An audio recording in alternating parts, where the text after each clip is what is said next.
Hello दोस्तों, मैं सुजीत यादव आप सब लोग का ब्राइट गुरुकुल में स्वागत करता हूं।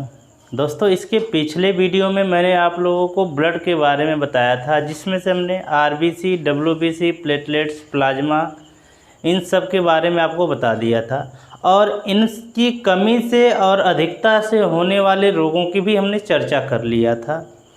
आज हम लोग ब्लड ग्रुप के बारे में अध्ययन करेंगे। देखेंगे ब्लड ग्रुप कितने प्रकार का होता है। देखिए, जो ह्यूमन मानव का जो ब्लड ग्रुप होता है, हम लोग अध्ययन करने वाले हैं किसका? ब्लड ग्रुप का। जो मानव का ब्लड ग्रुप होता है वह एबीओ सिस्टम पर होता है। मानव का ब्लड ग्रुप किस पर होता है? एबीओ सिस्टम पर होता है। देखिए, सबका जो सिस्टम होता है, ब्लड ग्रुप का जो सिस्टम होता है वो अलग अलग होता है। मानव का जो ब्लड ग्रुप का सिस्टम होता है वह एबीओ सिस्टम होता है।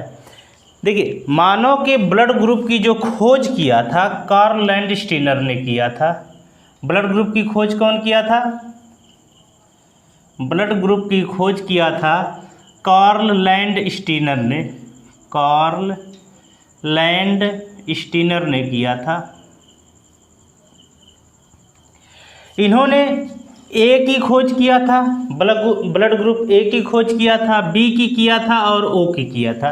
इन तीन ब्लड ग्रुप की खोज कौन किए थे? कार्ल लैंडस्टीनर ने किया था 1901 ईस्वी में। 1901 ईस्वी में इसकी खोज करने के लिए इनको 1930 ईस्वी में नोबेल पुरस्कार दिया गया था। नोबेल पुरस्कार इनको कब मिला था? 1930 ईस्वी में, ब्लड ग्रुप की खोज करने के लिए। भाई, 1901 से पहले किसी को ब्लड ग्रुप के बारे में नहीं पता था।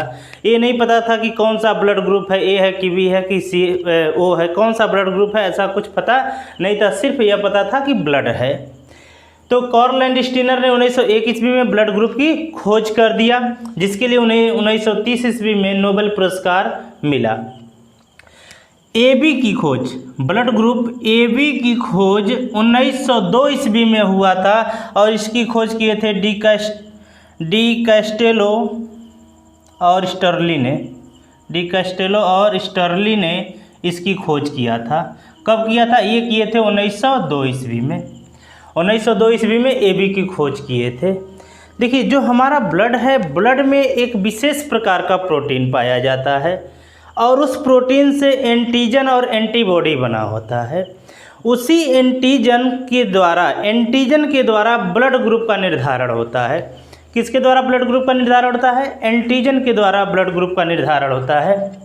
देखिए, जो ब्लड होता है, ब्लड में भाई ब्लड ग्रुप की खोज कैसे हुई? कैसे पता चला कि ए ग्रुप है कि बी ग्रुप है कि ओ ग्रुप है कि ए बी है? कैसे पता चला? देखिए, जो ब्लड है, ब्लड में एक विशेष प्रकार का प्रोटीन पाया जाता है। विशेष प्रकार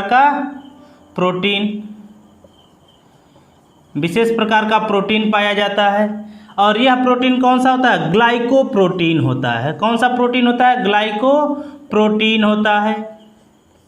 ग्लाइकोप्रोटीन होता है। इस ग्लाइकोप्रोटीन से दो पार्टिकल बने होते हैं, एक होता है एंटीजन और दूसरा होता है एंटीबॉडी।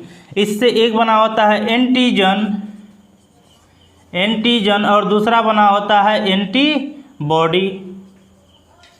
पहला बना होता है एंटीजन और दूसरा क्या होता है? एंटीबॉडी होता है। एंटीजन को हम लोग प्रतिजन कहते हैं। हिंदी में क्या कहा जाता है? इसको प्रतिजन कहा जाता है और इसको प्रतिरक्षी कहा जाता है। इसको क्या कहा जाता है? प्रतिरक्षी कहा जाता है। एंटीजन दो प्रकार के होते हैं, एंटीजन ए और एंटीजन बी। एंटीबॉडी भी दो प्रकार का होता है, एंटीबॉडी ए और एंटीबॉडी बी। एंटीजन को कैपिटल लेटर में दिखाते हैं और एंटीबॉडी को स्मॉल लेटर में दिखाते हैं। तो एंटीजन कितने प्रकार के होते हैं? दो प्रकार के होते हैं, ए और बी। एंटीबॉडी भी दो प्रकार के होते हैं, स्मॉल ए और स्मॉल बी होते हैं। देखिए, जो एंटीजन होता है वह आरबीसी पर पाया जाता है। एंटीजन किस पर पाया जाता है? यह आरबीसी पर पाया जाता है। एंटीजन आरबीसी पर पाया जाता है, जबकि एंटीबॉडी जो होता है या तो यह प्लाज्मा के ऊपर होगा और या तो डब्ल्यूबीसी के ऊपर होगा। अगर हमको एंटीबॉडी देखना तो हम इसके लिए क्या लेंगे? या तो प्लाज्मा लेंगे या तो WBC लेंगे, उस पर देखेंगे तो हमको एंटीबॉडी मिलेगा। एंटीजन हमको देखना है कि किस प्रकार का एंटीजन है इस ब्लड में, तो उसके लिए हमको क्या लेना पड़ेगा, RBC लेना पड़ेगा। RBC को जब हम इलेक्ट्रॉन माइक्रोस्कोप की सहायता से देखेंगे तो उस पर जो संरचना बनी होगी उस संरचना के आधार पर हम बताएंगे कि इस पर एंटीजन A है कि एंटीजन B है। देखिए जांच कैसे किया जाता है, ब्लड लिया जाता है, ब्लड को लेने के बाद इलेक्ट्रॉन माइक्रोस्कोप की सहायता से उसको चेक किया जाता है। अगर जो हमारे RBC पर, RBC का आकार कैसा होता है, गोलाकार होता है, अगर RBC के ऊपर संरचना दिखाई दी, इस तरीके से संरचना दिखाई दी, तो हम कहेंगे यह A के जैसा है, तो हम कहेंगे इस RBC पर A एंटीजन उपस्थित है। कौन सा एंटीजन उपस्थित है, A एंटीजन उपस्थित है। अगर जो RBC के ऊपर इस तरीके से संरचना दिखाई दी, इस तरीके से संरचना दिखाई दी, तो हम कहेंगे इस पर B एंटीजन उपस्थित है। कौन सा एंटीजन है, B एंटीजन उपस्थित है। और जिस प्रकार का एंटीजन होता है ब्लड ग्रुप भी वही होता है। अगर एंटीजन A है तो ब्लड ग्रुप क्या होगा, A होगा। तो हम क्या कहेंगे, अगर इसके ऊपर एंटीजन A है तो इसका ब्लड ग्रुप क्या हो जाएगा, इसका ब्लड ग्रुप हो जाएगा A। अगर इस पर B एंटीजन है तो इसका ब्लड ग्रुप हो जाएगा B। और जिस RBC के ऊपर किसी भी प्रकार का एंटीजन नहीं पाया जाएगा, जिस RBC के ऊपर, मान लीजिए RBC है, इस पर किसी भी प्रकार का एंटीजन नहीं है, तो जिस RBC के ऊपर किसी भी प्रकार का एंटीजन नहीं पाया जाएगा तो उसको कहेंगे शून्य। मतलब कोई भी उसका ब्लड ग्रुप क्या हो जाएगा, शून्य। देखिए यह शून्य होता है कि कोई ब्लड ग्रुप नहीं है, इसके ऊपर कोई एंटीजन नहीं है, लेकिन यह सब लेटर हैं इसलिए इसको भी लेटर में पढ़ा जाता है। तो लेटर में न पढ़कर, इसको शून्य न पढ़ करके क्या पढ़ा जाता है, O पढ़ा जाता है। तो ये कौन सा ब्लड ग्रुप हो जाता है, ब्लड ग्रुप O। ऐसे तो यह बताता है कि इसके ऊपर कोई भी एंटीजन उपस्थित नहीं है। तो इस प्रकार से हम लोग क्या कर लेते हैं, ब्लड ग्रुप की जाँच कर लेते हैं कि कौन सा ब्लड ग्रुप होगा। अब जिस RBC के ऊपर, जिस RBC पर, मान लीजिए RBC है, इस पर इस तरह की भी संरचना है और A वाली भी संरचना है, दोनों संरचना है। जब दोनों संरचना होगी तो हम कहेंगे यह ब्लड ग्रुप या इस पर कैसा एंटीजन उपस्थित है, AB एंटीजन उपस्थित है। A और B दोनों एंटीजन उपस्थित हैं, अतः इसका जो ब्लड ग्रुप होगा वह AB होगा। इसका ब्लड ग्रुप क्या हो जाएगा, AB होगा। इस प्रकार से हम लोग ब्लड ग्रुप का निर्धारण कर लेते हैं कि ब्लड ग्रुप क्या होगा। देखिए जो ब्लड ग्रुप होता है या जो एंटीजन होता है, एंटीजन का विपरीत एंटीबॉडी होता है। एंटीजन का विपरीत क्या होता है, एंटीबॉडी होता है। एंटीजन का विपरीत, एंटीजन का विपरीत एंटीबॉडी होता है। एंटीजन का विपरीत एंटीबॉडी होता है। अगर जो एंटीजन A होगा तो इसका एंटीबॉडी क्या होगा, B होगा। अगर एंटीजन B होगा तो इसका एंटीबॉडी क्या होगा, A होगा। अगर एंटीजन AB होगा तो इसका एंटीबॉडी कोई नहीं होगा, इसका एंटीबॉडी कोई नहीं होगा।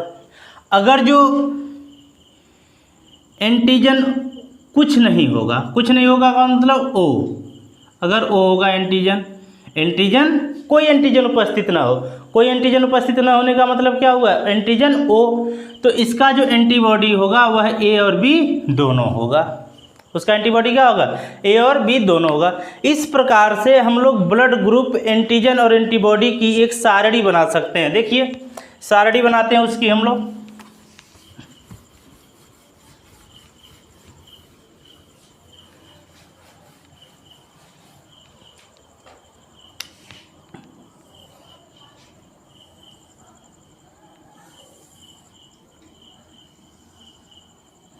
सारणी में अगर हम यहाँ पर ब्लड ग्रुप लिखें,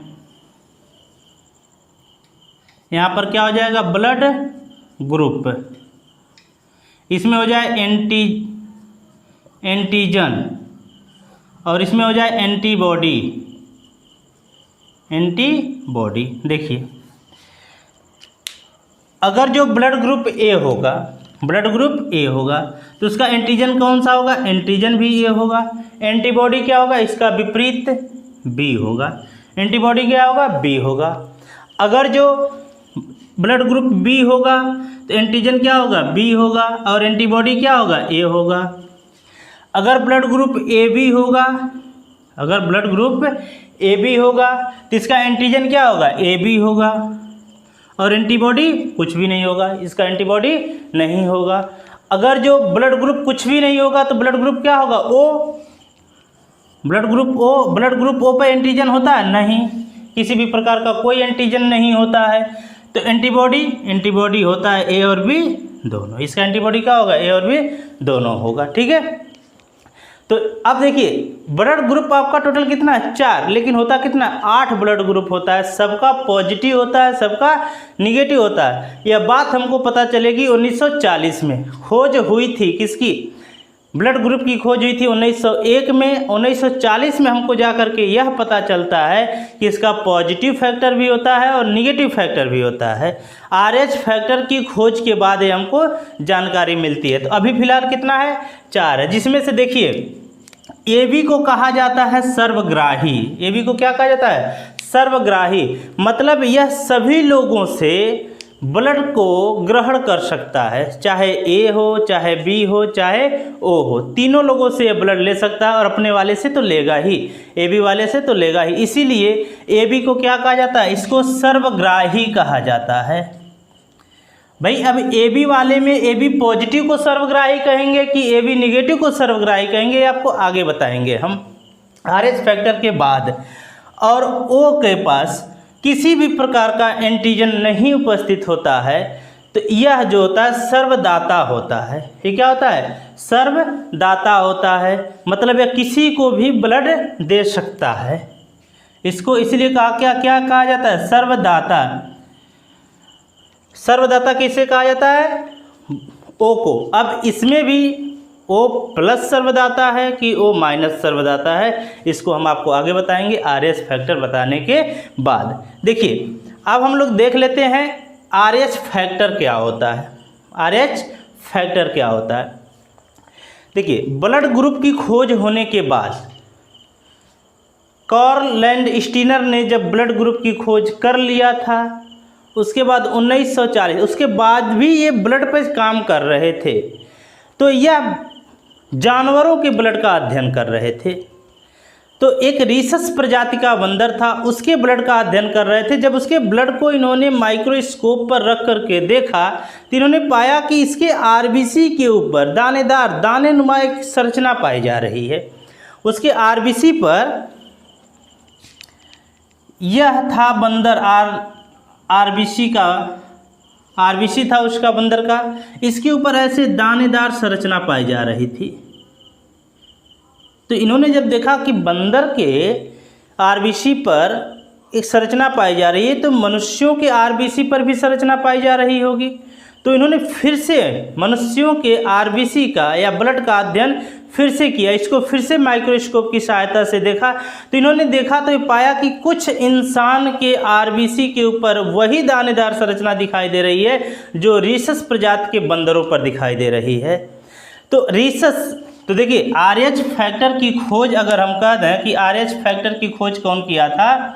RH फैक्टर की खोज RH फैक्टर की खोज किया था कार्ल लैंडस्टीनर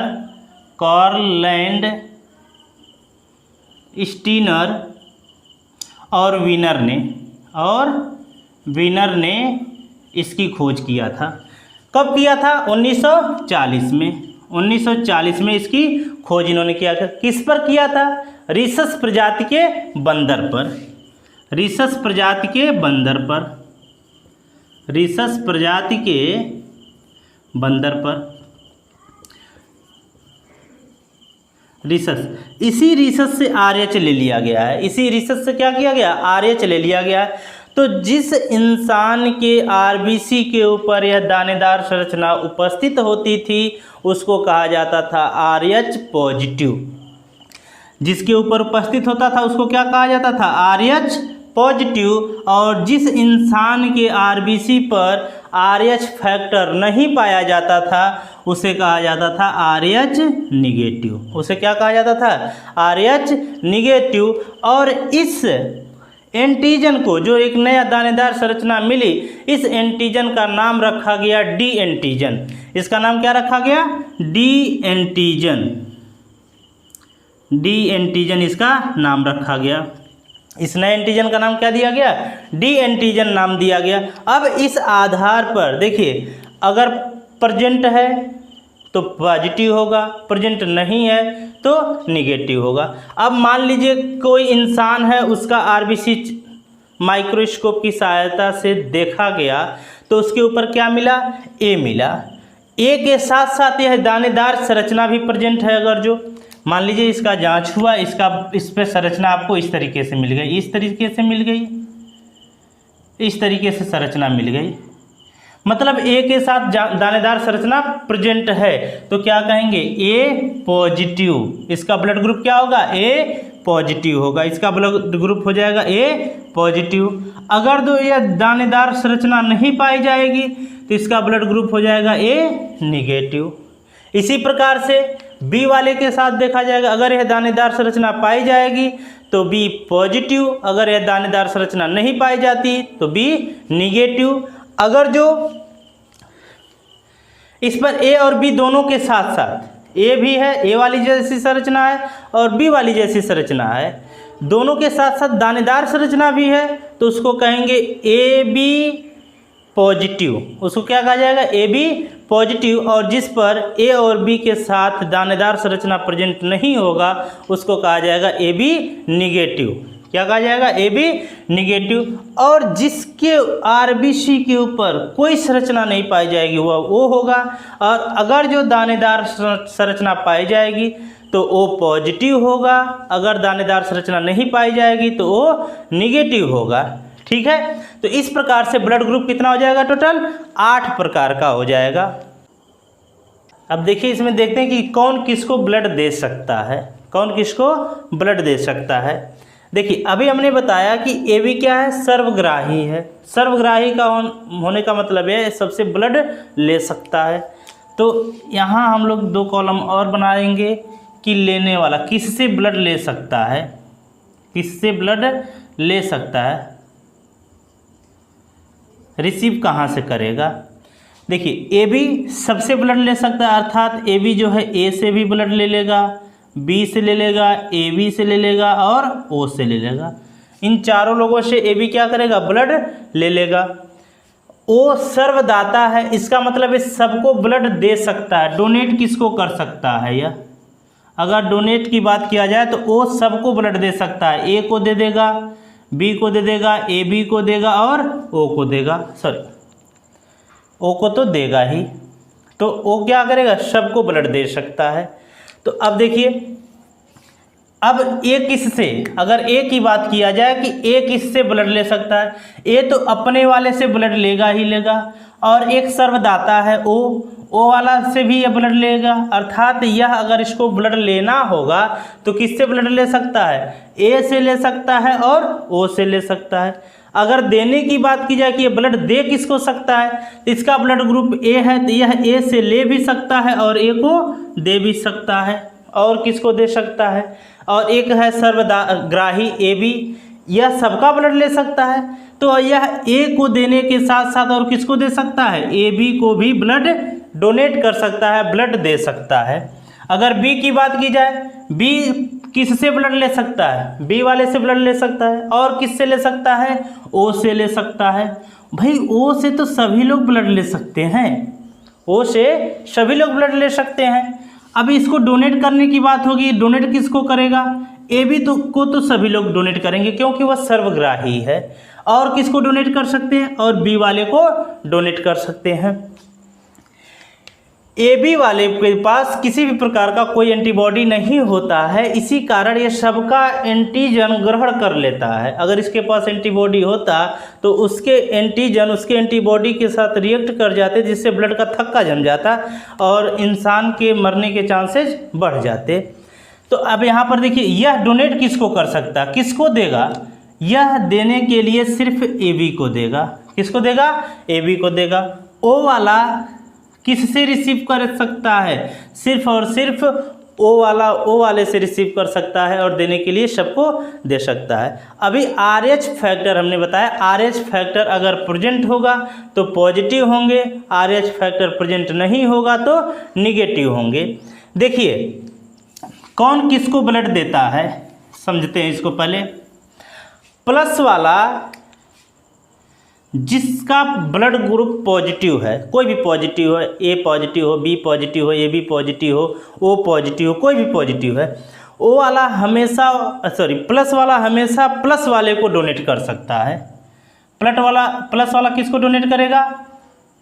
प्लस वाला हमेशा प्लस वाले को डोनेट करता है। और प्लस वाला ग्रहण किससे करता है? प्लस वाला को अगर रिसीव करना होगा, ब्लड लेना होगा, तो यह प्लस वाले से भी ब्लड ले सकता है और माइनस वाले से भी ब्लड ले सकता है। प्लस वाले से भी ब्लड ले सकता है और माइनस, जैसे एग्जांपल के तौर पर O प्लस किसको ब्लड देगा? O प्लस सभी प्लस वालों को ब्लड दे देगा, ऑल प्लस। भाई ये क्या है? सर्वदाता है, तो जितने भी प्लस वाले हैं सबको दे देगा। A प्लस है, B प्लस है, AB प्लस है, O प्लस है, इन सबको यह ब्लड दे देगा O प्लस। अगर इसको लेना होगा, O प्लस वाले को ब्लड लेना होगा, तो किससे लेगा? O प्लस से भी ब्लड ले सकता है और O माइनस से भी ब्लड ले सकता है। वो इसको अगर लेना होगा तो किससे लेगा? O प्लस से ब्लड लेगा और O माइनस से ब्लड लेगा। अगर हम डोनेट करने की बात करें कि O निगेटिव देगा किसको? अगर O निगेटिव है, O निगेटिव को अगर ब्लड देना है तो यह सभी पॉजिटिव और सभी निगेटिव को ब्लड दे देगा। किसको देगा? ऑल पॉजिटिव ऑल निगेटिव, जितने भी प्लस वाले हैं या जितने भी माइनस वाले हैं, A plus A minus B plus B minus AB plus AB minus, जितने भी हैं सबको ब्लड कौन देगा? O minus. इसीलिए O माइनस को सर्वदाता कहा जाता है। सर्वदाता कौन होगा? सर्वदाता हो जाएगा आपका O माइनस। O माइनस को क्या कहा जाएगा? सर्वदाता कहा जाएगा। यह सबको ब्लड देगा। और अगर जो O प्लस O माइनस के रिसीव करने की बात करें कि यह रिसीव किससे करेगा, तो यह रिसीव सिर्फ O माइनस से करेगा। माइनस वाला किससे रिसीव करेगा? सिर्फ O माइनस से यह रिसीव करेगा। O माइनस वाला सिर्फ O माइनस से रिसीव करेगा। और पूरे विश्व में सिर्फ 4% लोगों का ब्लड ग्रुप क्या है? O माइनस है। तो ब्लड ग्रुप O माइनस बहुत रेयर केस में मिल पाता है, इसका मिलना बहुत ही मुश्किल होता है। अब इसी प्रकार से अगर हम बात कर लें, देखिए अभी हमने बताया कि प्लस वाले को डोनेट करेगा, प्लस वाले को रिसीव करना होगा तो प्लस और माइनस दोनों से रिसीव करेगा। अगर माइनस वाला होगा तो माइनस वाला किसको डोनेट करेगा? प्लस और माइनस दोनों को डोनेट करेगा। माइनस वाला किसको डोनेट करेगा? माइनस वाला प्लस और माइनस दोनों को डोनेट करेगा। और माइनस वाले को रिसीव करना हो तो किससे रिसीव करेगा? सिर्फ माइनस वाले से रिसीव करेगा। ठीक है। अगर हम AB की बात देख लेते हैं, AB में AB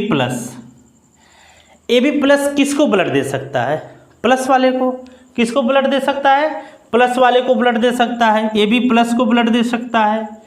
अगर जो इसको रिसीव करना होगा तो किससे रिसीव करेगा? AB प्लस से भी रिसीव करेगा और AB माइनस से भी रिसीव कर लेगा। इसको अगर रिसीव करना है तो डोनेट हो गया। अगर इसको रिसीव करना है तो AB प्लस से भी ले सकता है और AB माइनस से भी ले सकता है। माइनस वाले को देखा जाए, AB माइनस किसको डोनेट कर सकता है? अभी हमने बताया माइनस वाला प्लस और माइनस दोनों को डोनेट कर सकता है। अर्थात AB माइनस को अगर ब्लड देना होगा तो AB प्लस को भी दे सकता है और AB माइनस को भी दे सकता है। रिसीव करने की बात किया जाए तो अगर AB माइनस ब्लड लेगा किससे, तो अगर इसको रिसीव करने की बात किया जाए तो ये किससे ब्लड लेता है? माइनस वाला माइनस वाले से ब्लड लेता है। तो इस किससे ब्लड ग्रहण कर लेगा? माइनस वाले से ब्लड ग्रहण करेगा। AB निगेटिव से ब्लड ग्रहण करेगा। किससे ब्लड ग्रहण करेगा? या AB निगेटिव से ब्लड को ग्रहण करेगा। ठीक है। इस प्रकार से सर्वग्राही कौन होगा? देखिए ए बी पॉजिटिव सबसे रिसीव कर रहा है, जितना भी पॉजिटिव है जितना भी नेगेटिव है, ऑल पॉजिटिव ऑल नेगेटिव से क्या कर रहा है? ग्रहण कर रहा है। तो सर्वग्राही किसको कहा जाएगा? सर्वग्राही जो होगा वह ए बी पॉजिटिव होगा। ए बी नेगेटिव सर्वग्राही नहीं होगा, क्योंकि यह सिर्फ माइनस वाले से ब्लड को रिसीव करेगा और एक किससे ग्रहण करेगा? सबसे ग्रहण करेगा। तो ए बी पॉजिटिव को सर्वग्राही कहा जाता है और ओ नेगेटिव को सर्वदाता कहा जाता है। अब देखिए RH फैक्टर से संबंधित एक रोग होता है, उसका नाम है इरेथ्रोब्लास्टिस फिटेलिस।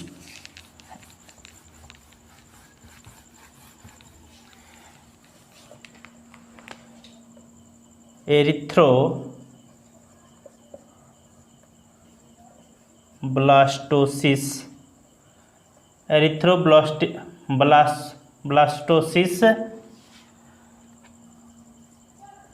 फिटेलिस,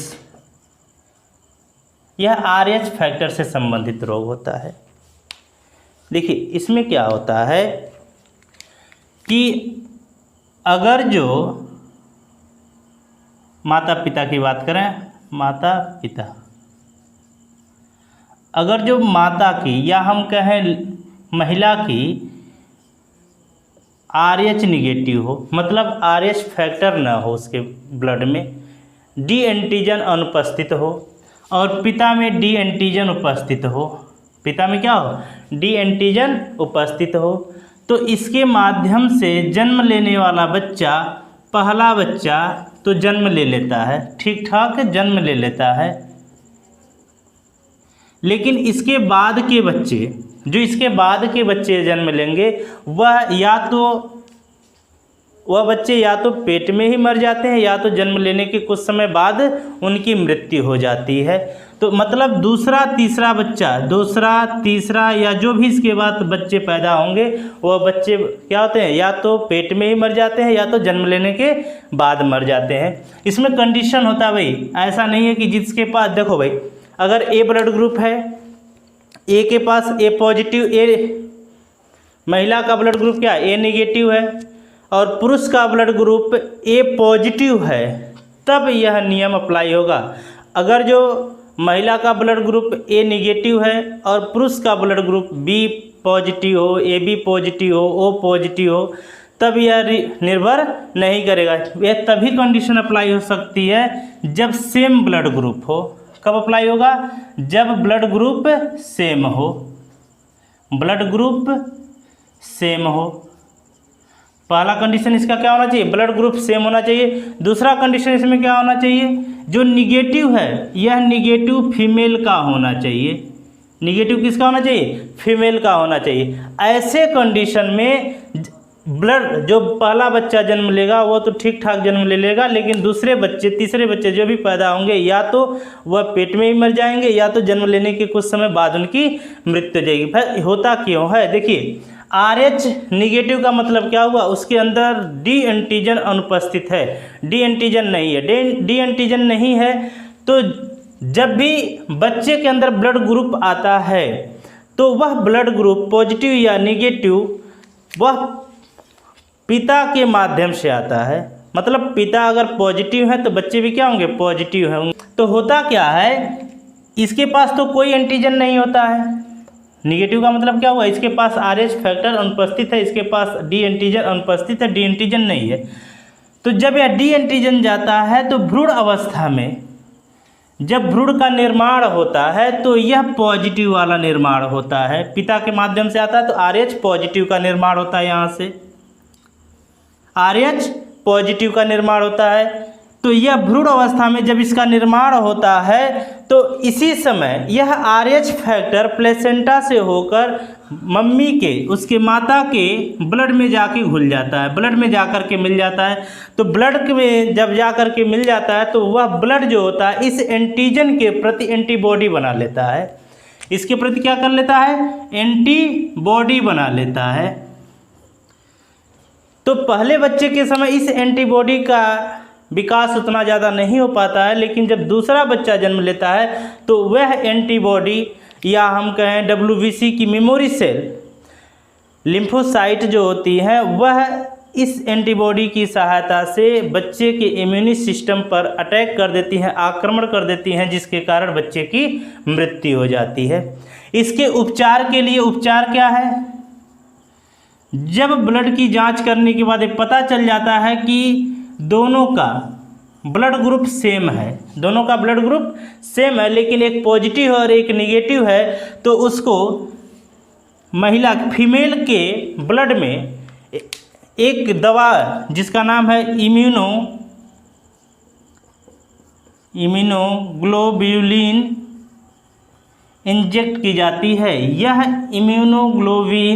ग्लोब्यूलिन जब उसके ब्लड में इंजेक्ट की जाती है तो उसके ब्लड में बने हुए एंटीजन जो गया है RH+, उसको क्या करती, जा कर के समाप्त कर देती है, नष्ट कर देती है, जिसके कारण बच्चे का मृत्यु नहीं हो पाता है और बच्चा सरवाइव कर जाता है, जी जाता है। अब देखिए ब्लड ग्रुप का निर्धारण कैसे होगा। मान लीजिए माता पिता के माध्यम से कैसे पता चलेगा कि होने वाले बच्चे के अंदर कौन सा ब्लड ग्रुप होगा।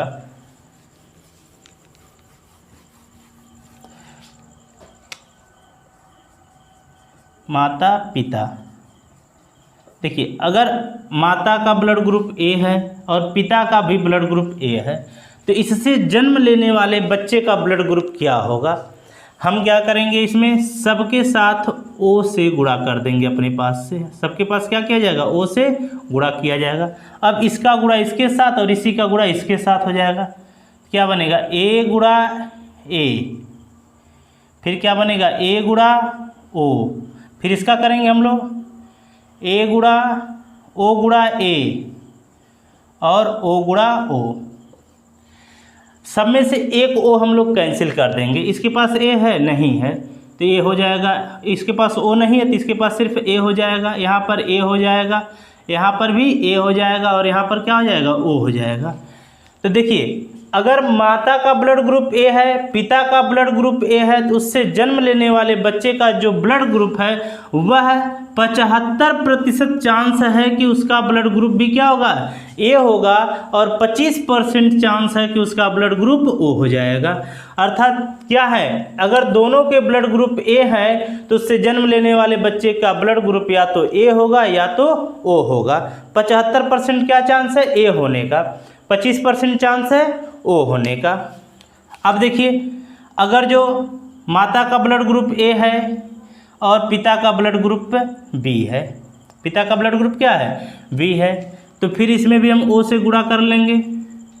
तो इससे देखिए क्या हो जाएगा, यहाँ से बनेगा ए गुणा बी, फिर यहाँ से क्या बनेगा, ए गुणा ओ, यहाँ से बनेगा ओ गुणा बी, फिर यहाँ से क्या बनेगा, ओ गुणा ओ। देखिए यहाँ से क्या बन जाएगा, ए बी ओ। देखिए जब माता का ब्लड ग्रुप ए होगा और पिता का ब्लड ग्रुप बी होगा तो 25% चांस है जो होंगे कि इसका ब्लड ग्रुप ए बी भी हो सकता है, ए भी हो सकता है, बी भी हो सकता है और ओ भी हो सकता है, मतलब उसका ब्लड ग्रुप कुछ भी हो सकता है। सब में चांसेज बराबर के हैं, 25% चांसेज है। अगर जो माता का ब्लड ग्रुप ए होगा और पिता का ब्लड ग्रुप ओ हो जाए, माता का ब्लड ग्रुप ए और पिता का ब्लड ग्रुप ए भी कर लीजिए, ए बी, ये तो 2 अंक में है, इसको 2 में करने के लिए क्या करिएगा, इसमें ओ से गुणा कर लीजिएगा। तो यहाँ से क्या बन जाएगा, ए गुणा ए गुणा बी, ओ गुणा ए और ओ गुणा बी, ए बन जाएगा आपके पास। यह ए हो जाएगा, यह ए बी होगा, यह ए हो जाएगा और यह बी होगा। तो ऐसे कंडीशन में देखिए क्या होगा, यहाँ पर 2 बार ए आया है, 2 बार ए आने का मतलब क्या हो गया, 50% चांस है कि उसका जो ब्लड ग्रुप होगा वह ए होगा और 25% चांस है उसका ब्लड ग्रुप ए बी होगा और 25% चांस है उसका ब्लड ग्रुप बी होगा। पहले पिता का लिया जाएगा ब्लड ग्रुप, यहाँ पर पिता पहले रखा जाएगा, माता बाद में रखा जाएगा, ठीक है। अगर पिता का ब्लड ग्रुप ए होगा और माता का ब्लड ग्रुप ए बी होगा तो उससे जन्म लेने वाले बच्चे में ब्लड ग्रुप होने के चांसेस क्या हैं, इसका 50% ए ब्लड ग्रुप और 25% ए बी ब्लड ग्रुप और 25% बी ब्लड ग्रुप। तो इस प्रकार से सबका हम लोग निकाल सकते हैं कि अगर माता का ब्लड ग्रुप पता है, पिता का ब्लड ग्रुप पता है, तो उससे जन्म लेने वाले बच्चे का ब्लड ग्रुप क्या होगा। ठीक है दोस्तों, तो इस प्रकार से हम लोगों ने ब्लड के बारे में पूरा अध्ययन कर लिया।